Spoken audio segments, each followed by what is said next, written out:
Good morning, everybody. So, today we are here with the questions related to the lines and angles chapter. I have given you, last day I have given you a question that is if two straight lines intersect each other, then prove that the ray opposite to the bisector of one of the angles so formed bisect the vertically opposite angle. ठीक है, इस तरह के question को हम लोग solve करते हैं. बहुत आसान सा क्वेश्चन है, ध्यान दीजिएगा. तो इसमें सबसे पहले दिया हुआ है कि two straight lines intersect each other. अगर दो स्ट्रेट लाइन इंटरसेक्ट कर रहा है आपस में, ठीक है. इस फिगर को नहीं देखिएगा, इसको आप समझिएगा पहले. ये जो बता रहा है इस फिगर को आप देखिए. दो स्ट्रेट लाइन आपस में इंटरसेक्ट कर गए. This is A B and this is C D intersecting each other at O point. Then prove that the ray opposite to the bisector of one of the angle. मान लिया जाए कि ये OE है जो कि इस BOD एंगल का बाइसेक्टर है. इस पूरे एंगल का ये OE बाइसेक्टर हो गया, ठीक है.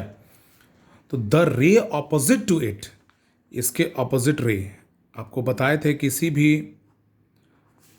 भी लाइन का अगर हम या किसी भी रे का ऑपोजिट अगर हम रे ले जाते हैं तो ये पूरा का पूरा क्या हो जाता है. मान लिया जाए कि ये OF एक रे था, उसके ऑपोजिट हमने एक रे ले लिया, दैट इज OE. तो ये EF क्या हो जाएगा. EF is a straight line. EF is a straight line. हमने ये बार बार आपको बताया है. यहाँ भी वैसा ही है कुछ. OE अगर इस BOD का बाइसेक्टर है तो OE को अगर हम ऑपोजिट में बढ़ाए OF तक तो EF क्या हो गया. EF is a straight line. बात समझ में आ गई होगी. ध्यान से समझेंगे आप लोग. फिर से देखिए. Suppose AB and CD are two straight lines intersect each other at O. AB CD दो स्ट्रेट लाइन है which are intersecting each other at point O. इस पॉइंट पे इंटरसेक्ट कर रहा है. And OE is bisector of angle DOB. OE is bisector of this angle DOB. ठीक है, यानी 3 और 4 में बाइसेक्ट कर रहा है इसको. तो इससे क्या मिला, अगर ये इस OE इसको बाइसेक्ट करता है दैट मीन्स कि angle 3 is equal to angle 4 हो जाएगा. एकदम क्लियर है. तो आप देखिए हमको प्रूफ क्या करना है. OF is a ray opposite to OE. OF is a ray opposite to OE. OF bisects angle AOC. हमको यही प्रूफ करना है कि OF AOC को भी बाइसेक्ट कर रहा है. चूंकि देखिए DOB का वर्टिकली ऑपोजिट एंगल कौन है, AOC है. तो ये OF इस AOC को बाइसेक्ट कर रहा है, यानी angle 1 is equal to angle 2 हमको प्रूफ कर लेने का है. ठीक है, चलिए हम लोग आते हैं.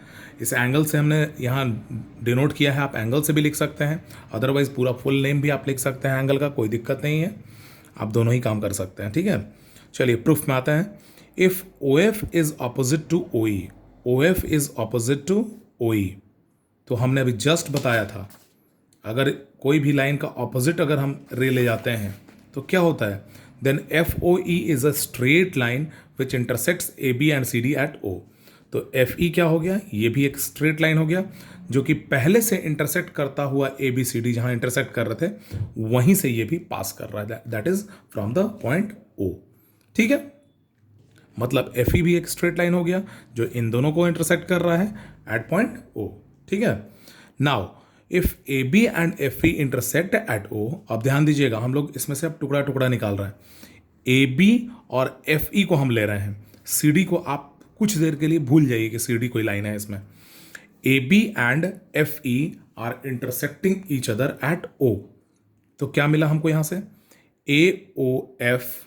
AOF is equal to angle EOB.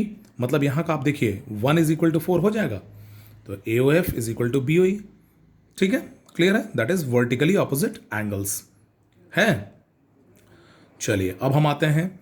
Similarly CD is intersecting FE. CD is intersecting FE at O. Once again हम लोग अब AB को आप भूल जाइएगा. AB को आप मत देखिए, आपको बिल्कुल अर्जुन बन जाइए, वो दिखना ही नहीं चाहिए आपको. केवल मछली का आंख दिखे हमको. हमको वही देखना है जो हमको देखना है. हमको वही देखना है जिसकी बात हो रही है। C D and F E R intersecting each other at O. ठीक है, अब इससे क्या हुआ, इससे क्या मिला, C O F is equal to D O E, C O F is equal to D O E, vertically opposite angles are equal, यानी 2 इज इक्वल टू 3 हो गया। अब देखिए O E is bisector of D O B, O E किसका bisector था, D O B का bisector था, यानी angle 3 is equal to angle 4, मतलब D O E is equal to B O E, D O E is equal to B O E. From equation 1 and 2, इन दोनों equation से ए O F B O ई के बराबर, सी O F D O ई के बराबर, और D O E B O ई के बराबर, तो ए ओ एफ भी सी ओ एफ के बराबर हो जाएगा। वही हमने यहाँ पे लिख दिया है। और ए ओ एफ जब सी ओ एफ के बराबर हो जाएगा तो यही तो प्रूफ करना था हमको, A O F is equal to C O F, यानी 1 is equal to 2। Is it clear all of you? Hope आप लोगों को समझ में आया होगा ये क्वेश्चन। तो हम लोग आज के लिए ये तो हमने डिस्कस कर लिया है। अब इसके बाद हम लोग फिर से उस चैप्टर का कुछ एक प्रॉपर्टीज़ में हम आते हैं। प्रॉपर्टीज़ ऑफ, मतलब पहले हम लोग पैरेलल लाइंस पढ़ेंगे, उसके बाद उसकी प्रॉपर्टीज़ को पढ़ेंगे। ठीक है, तो प्रॉपर्टीज़ को अगर हम लोग पढ़ते हैं, ध्यान देते हैं पैरेलल लाइंस में होता क्या क्या है, पहले ये समझना है। सबसे पहले तो हम लोग पैरेलल लाइंस के बारे में जानेंगे, उसमें जो वर्ड्स यूज़ करेंगे उसका आइडेंटिफिकेशन हम लोग समझेंगे। पहले देखिए, यहाँ हमने 2 लाइन ड्रॉ किया, दैट इज़ एक इस तरह से, दूसरा इस तरह से, ये दोनों आपस में पैरेलल है और ये ट्रांसवर्सल है। ठीक है, यहाँ भी वही हमने किया है। A B and C D are parallel to each other, A B and C D are, या हम ऐसा कह सकते हैं, अभी हम पैरेलल नहीं मानते हैं, अभी हम सीधा सीधा बात करते हैं कि ए बी एक लाइन है और सी डी एक लाइन है, उसको एक लाइन इंटरसेक्ट कर रहा है, दैट इज ई एफ। ठीक है, लेकिन चूंकि हमने यहाँ जिक्र कर दिया है पैरेलल लाइंस कौन कौन है, A B and C D, तो इसको हम लिखते कैसे हैं, A B is parallel to C D. ठीक है, A B and C D are 2 lines which are parallel to each other. Transversal कौन है इसमें, E F is the transversal. ठीक है, पैरेलल लाइंस आप लोग शायद पढ़े होंगे, आप लोग जानते होंगे, फिर भी हम आपको डिस्कस कर देते हैं। पैरेलल लाइंस किसको बोलते हैं हम, पैरेलल लाइंस वो पेयर ऑफ लाइंस होते हैं जिनके बीच की दूरी हमेशा इक्वल होती है। जैसे अगर ये लाइन है और ये लाइन है और इन दोनों के बीच की दूरी हमेशा इक्वल है, हमेशा इक्वल है। रेलवे की पटरी, ध्यान में आया, मान लिया जाए ये 2 सेंटीमीटर है, ये भी 2 सेंटीमीटर है, ये भी 2 सेंटीमीटर है, तो ये इन फ्यूचर जहाँ भी जाएगा ये 2 सेंटीमीटर ही होगा, इनके बीच की दूरी हमेशा इक्वल है, हम बोल रहे हैं बार बार। तो ये हम लाइन को क्या कह सकते हैं, पैरेलल कह सकते हैं। एजेस ऑफ टेबल, एक टेबल का एजेस जनरली ऐसा ही होता है, आजकल तो बड़ा डिज़ाइन वाला टेबल आ जाता है भाई, कुछ कहा नहीं जा सकता है, लेकिन रेलवे की पटरी, ट्रैक हमेशा आप देखिएगा पैरेलल होता है। ठीक है, चलिए हम लोग फिर से आ जाते हैं इस पर। तो पैरेलल आप समझ रहे हैं, वो 2 लाइंस, वो 2 पेयर ऑफ लाइंस, वो पेयर ऑफ लाइंस जिसके बीच की दूरी हमेशा इक्वल हो, उसको पैरेलल लाइंस बोलते हैं। ठीक है, अब इसको इंटरसेक्ट कौन किया, मतलब इसको बाइसेक्ट, सॉरी, ए बी और सी डी का ट्रांसवर्सल कौन हो गया, ई एफ हो गया, जो दोनों को काटते हुए आ गया, that is transversal is E F. अब यहाँ पे कुछ वर्ड्स हम आपको बता रहे हैं जो हम लोगों को पढ़ने का है, that is corresponding angles. Corresponding angles क्या होता है, कोरस्पॉन्डिंग एंगल्स एक ही साइड का, आप ध्यान दोगे, इस साइड में आ जाओ, ट्रांसवर्सल के एक ही साइड में आ जाओ, दोनों ऊपर वाले, इसमें भी ऊपर और इसमें भी ऊपर वाला 1 और 5 आपस में कोरस्पॉन्डिंग है, नीचे दोनों 2 और 6 आपस में कोरस्पॉन्डिंग है, 2 and 6 are corresponding, 1 and 5 are corresponding. फिर उसी तरह से इधर भी आ जाते हैं, 4 and 8 are corresponding and 3 and 7 are corresponding. 4, 8 is the pair of corresponding and 3, 7 is the pair of corresponding angles. ठीक है, समझ में आई बात सबको? ये पहचानना है केवल कि कोरस्पॉन्डिंग एंगल्स होता कौन है। एक साइड का ऊपर वाला दोनों, 1, 5 corresponding, 4, 8 corresponding, 2, 6 corresponding, 3, 7 corresponding, same side में हम आ गए। ठीक है, नेक्स्ट आते हैं ऑल्टरनेट इंटीरियर एंगल्स। सबसे पहले इंटीरियर एंगल्स इसमें कौन कौन है, तो ये तो बाहर वाले हैं, एक्सटीरियर हो गया, ये भी बाहर है, एक्सटीरियर हो गया। इंटीरियर है 2, 3, 8 एंड 5, ठीक है। और ऑल्टरनेट कहने का मतलब क्या होता है? अपोजिट, एक इधर से तो एक छोड़ के इधर से, alternate. 2, 8 are alternate interior angles, 3, 5 are alternate interior angles, 3, 5, 2, 8 are alternate interior angles, pair of alternate interior angles. इसके अलावा एक और भी होता है, आपको हम नोट कर देते हैं, आप ध्यान से इसको देख लीजिए।